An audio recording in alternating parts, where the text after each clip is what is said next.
Hello, I'm going to do the leadership presentation. This one's a little bit longer, so forgive me for looking at some notes, but I am Captain L. Ciccarelli. I am a physician at Fort Sam Houston in a very kind of specialized area of medicine.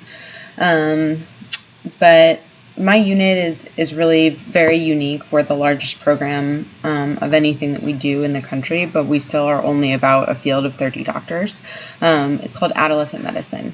And what that means is that we provide care to teenagers that are struggling with kind of the unmentionable problems of society, things like STDs, depression, eating disorders, sports injuries, contraceptive issues with any reproductive health, transgender health, lots of things that society is just really beginning to understand how to best approach from a psychological and a medical perspective. But our clinic is so unique, and I'm so passionate about what we're able to do and what we're able to accomplish.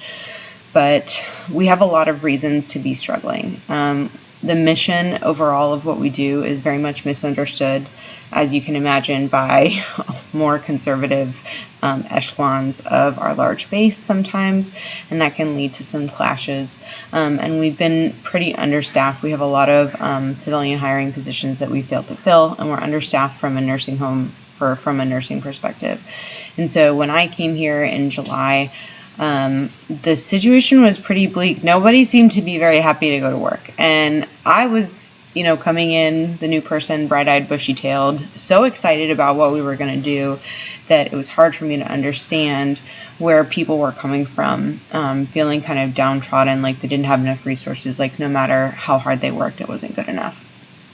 So I've tried to focus on the exciting and the positive things that we do and that we can do within the current system, just because I think that when we're doing great things, then we feel good and people up above us will notice. But I think, so my assignment is about shaping an organization's culture, and the lessons that I've learned in this unit have really been trying to work the system to get what you want. And how that can be effective and how it can be less effective. But I was struck by two articles, the Yolts article on organizational change, where he talks about really needing to know the system from the inside out to be able to change it. And that really hits home with me a lot. And I think at every level that I've ever been, as an Air Force Academy cadet, as a young medical trainee, as a first-year resident, and then now coming into the military healthcare system for the first time, every time I come in somewhere, I look at something and I say, that is so stupid, why do we do it that way?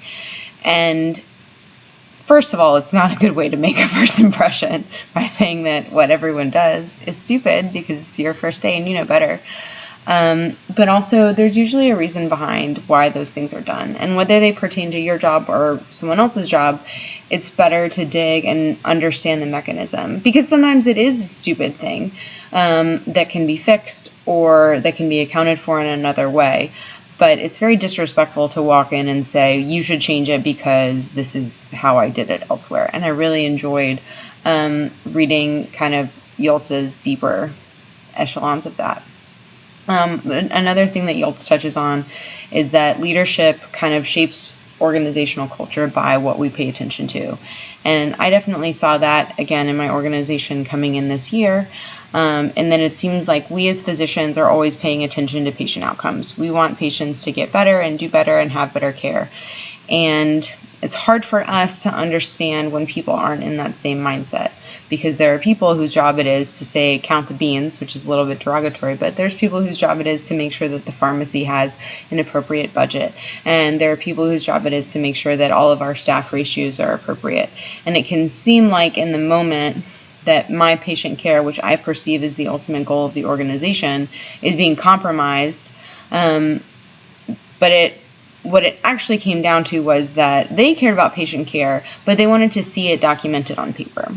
And so in a particular situation, we were trying to get a medicine available for our patients to receive it in the clinic. versus having to go wait at the pharmacy to get it because it's a very sensitive medicine. And the sticking point after so many meetings and so many higher level people being involved was that we wanted to make sure that this resource utilization was documented appropriately. And once we figured out a system to do that and we kept accountability within our organization to do it, it got done.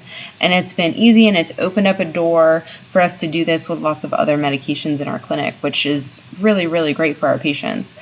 But I think it's an example of how we had to understand what was going on with our organization, have a little bit of empathy for the idea that other people are just trying to do their jobs too, and not just being bureaucratic monoliths. And work with them to get something done. So that was a positive. And I think the contrasting article that I find touches on this is the War on the Rocks news article about the Pentagon insurgency, that all these people that are trying to kind of go around the system to make big changes and fight the bureaucracy and all of this. And as my experiences with the bureaucracy will definitely attest, I don't enjoy that part of it. I feel like a lot of the time it's a waste of time, but it is there, and those mechanisms have accumulated for a reason. So what I wonder is that when some of these changes are implemented that haven't been run through the system, how is it going to trickle down? Because right now we're saying, oh, it's supposed to trickle up, and that process is very, very difficult, mostly because people have a poor understanding of how to do it, a poor understanding of networking, people aren't very available. The process of accomplishing this trickle up procedure is very difficult. But what that means is that the things that do get through are very, very valuable and are easily implemented because they work within the current system. And I worry that when we add components, when we go outside of the system, what we end up is 5 different portals that I need to log in separately to for all of my education, right? I'm sure that we needed to be educated on an additional 5, 6, 7, 8 things, but could we please integrate them into the same portal? And that's what I worry about when people work outside of the bureaucracy. But that being said, innovation is a thing. Some of these processes need to be done away with, but I think we need to be leaders in investigating them and working the system and being that really squeaky, annoying wheel. Saying the system's not working, if you haven't emailed 20 people, then maybe you haven't worked the system for you yet.